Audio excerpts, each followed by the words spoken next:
ये कहानी हवेली के अंदर छिपे गहरे रहस्यों, षड्यंत्रों और एक सत्ता संघर्ष की है, जिसमें हर किरदार अपनी खुद की महत्वाकांक्षाओं, प्रेम और नफरत के चलते अलग-अलग राहें अपनाते हैं। अनुषा हवेली के रसूखदार घराने की एक मुख्य सदस्य है, जो अपने फायदे के लिए किसी भी हद तक जाने को तैयार रहती है। उसकी महत्वाकांक्षाएं और चालबाजियां इस हद तक पहुंच चुकी हैं कि उसने जय को दिल का दौरा पड़ने के लिए जानबूझकर जहर मिला हुआ एक खास मिश्रण दिया, ताकि उसे रास्ते से हटा सके और हवेली में अपना दबदबा बना सके। उसके मन में हवेली की सत्ता को हड़पने की ठान चुकी है और इसके लिए वह कुटिल योजनाओं का सहारा लेती है।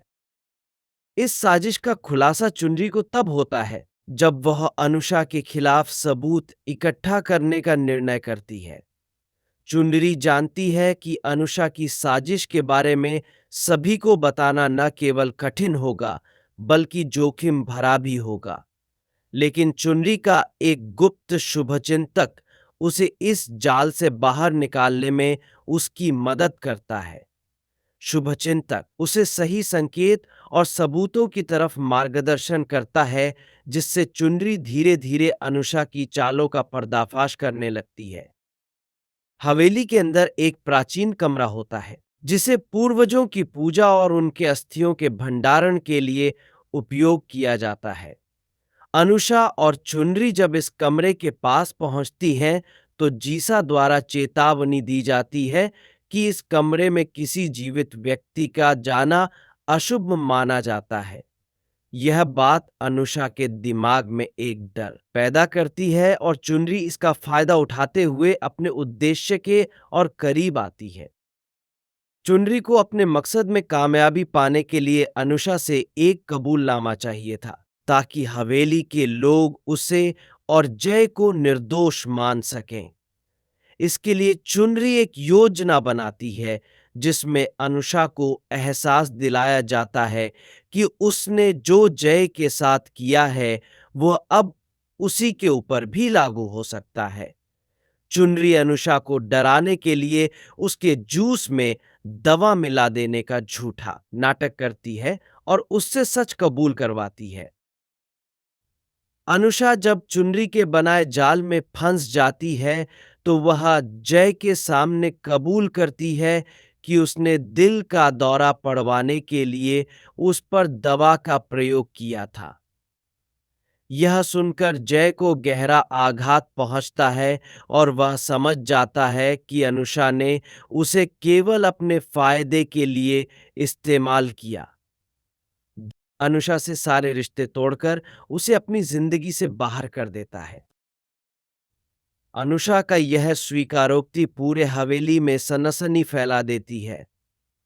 उसकी असलियत सभी के सामने आ जाने पर हवेली के लोग उसे घृणा की नजरों से देखने लगते हैं। इसके बाद हवेली में जय और चुनरी का सम्मान बढ़ जाता है, जबकि अनुषा को अपनी करनी का पछतावा होता है। इस संघर्ष में चुनरी की जीत हो जाती है और अनुषा को अपनी साजिशों की सजा मिलती है। अंततः चुनरी अपनी सूझबूझ और हिम्मत के बल पर न केवल हवेली की गरिमा की रक्षा करती है, बल्कि जय के जीवन में अपना स्थान भी बना लेती है। कहानी में शक्ति, महत्वाकांक्षा, प्रेम और संघर्ष के भावनात्मक ताने बाने के बीच हवेली की परंपराओं, रहस्यों और पात्रों की मानसिकता का गहरा चित्रण किया गया है। कहानी की शुरुआत अनु दीदी और चुनरी के बीच एक तनावपूर्ण बातचीत से होती है। अनु दीदी, जो कि एक वरिष्ठ महिला हैं, किसी गंभीर बीमारी से ग्रस्त लग रही हैं। उनके चेहरे पर चिंता और घबराहट है और चुनरी, जो उनकी सहायक है, उन्हें चिढ़ाते हुए कहती है कि अगर वह इस तरह गुस्सा करेंगी तो उन्हें दिल का दौरा भी पड़ सकता है। यह सुनकर अनु दीदी और अधिक चिंतित हो जाती हैं और सोचने लगती हैं कि उनकी हालत कितनी खराब हो गई है। चुन्नी के मन में कोई योजना है और वह अनु दीदी से कहती है कि उसने उनकी दवा में एक खास दवा डाल दी है। अनु दीदी पूछती हैं कि यह दवा क्या है और क्यों दी गई। चुनरी चुप रहती है, लेकिन धीरे धीरे यह स्पष्ट होने लगता है कि यह वही दवा है जो अनुषा ने जय को दी थी। अनु दीदी को यह समझ में आता है कि चुनरी अनुषा के बारे में कुछ बड़ा छिपा रही है। चुनरी अनु दीदी को ये भी बताती है कि यदि अनुषा को यह दवा देने का सच पता चल गया, तो यह उनकी जिंदगी के लिए खतरा बन सकता है। चुनरी की बातों से अनु दीदी को यह आभास होता है कि उन्हें अनुषा को रोकना होगा, ताकि वह इस दवा को लेकर कुछ न बोले। चुनरी कहती है कि उसे अनुषा से यह कबूल कराना होगा, ताकि सबको विश्वास हो सके कि अनु दीदी निर्दोष है। लेकिन अनु दीदी के पास एक गंभीर समस्या है। वह अपने फोन को डॉक्टर को कॉल करने की कोशिश कर रही हैं, लेकिन घर का फोन काम नहीं कर रहा है। फोन के तार काट दिए गए हैं और अब उनके पास केवल 5 मिनट है। उन्हें तुरंत कुछ करना होगा। अनु दीदी घबरा जाती हैं और कहती हैं कि उन्हें मरना नहीं है, लेकिन चुनरी उन्हें आश्वस्त करती है कि उनके पास खुद को बचाने का उपाय है। चुनरी कहती है कि अनुषा और हुक्म आ रहे हैं, इसलिए अनु दीदी को सच बताना होगा। अनु दीदी की धड़कनें तेज हो जाती हैं और वह सोचने लगती हैं कि उन्हें किस तरह से अनुषा को यह बताना होगा। तभी अनुषा कमरे में आती है और वह समझने की कोशिश करती हैं कि क्या हो रहा है। अनु दीदी उसे सच बताने की कोशिश करती हैं, लेकिन अनुषा उसकी बातों को नजरअंदाज कर देती है। चुनरी अनुषा से कहती है कि जय को दी गई दवा जानबूझकर दी गई थी।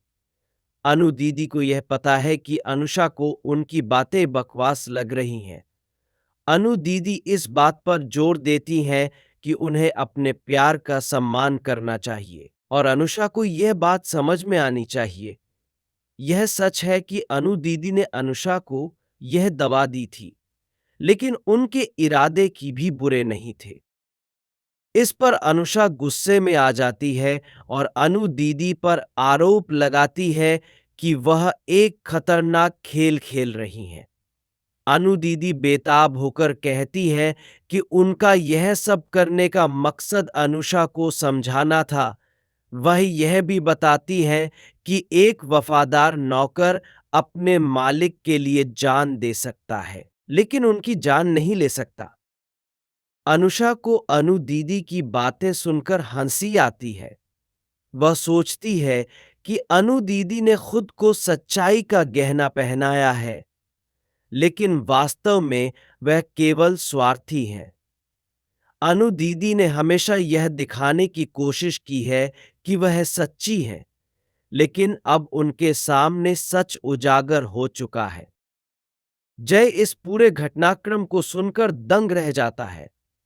वह अनु दीदी के पक्ष में नहीं होता और कहता है कि वह अनु दीदी को पुलिस के हवाले नहीं करेगा, बल्कि वह अपनी जिंदगी को बचाना चाहता है। लेकिन वह यह भी समझता है कि अनु दीदी की हरकतें गलत थीं। चुनरी उसे बताती है कि अनुषा ने हमेशा दहेज दासी के रूप में अनु दीदी का उपयोग किया है और अब अनु दीदी को अपनी गलती का एहसास होना चाहिए। कहानी में एक महत्वपूर्ण मोड़ तब आता है जब अनु दीदी ने यह स्वीकार किया कि उन्होंने अनुषा को हमेशा प्यार किया, लेकिन कभी-कभी प्यार में हम अपनी हदें पार कर जाते हैं। वह यह समझती हैं कि प्यार की राह में नफरत और गलतफहमियां आ जाती हैं। कहानी के अंत में अनु दीदी को यह एहसास होता है कि अनुषा ने हमेशा उसके साथ खड़ा होने की कोशिश की है। इस बार उन्हें अनुषा से अपनी गलती मान लेनी चाहिए। अनुषा भी समझती है कि उन्हें अनु दीदी को माफ कर देना चाहिए, ताकि वे एक नई शुरुआत कर सकें। इस कहानी में पारिवारिक रिश्तों की जटिलता, प्यार और धोखे के बीच की लड़ाई और अंततः सच्चाई की जीत का संदेश है। यह दिखाता है कि कभी-कभी रिश्ते इतनी जटिलता में फंस जाते हैं कि सच्चाई को पहचानना मुश्किल हो जाता है, लेकिन अंततः सच्चाई सामने आ ही जाती है। अंततः अनु दीदी और अनुषा दोनों को अपनी गलतियों का सामना करना होगा और उन्हें अपनी पुरानी नफरत को भुलाकर एक नया अध्याय शुरू करना होगा।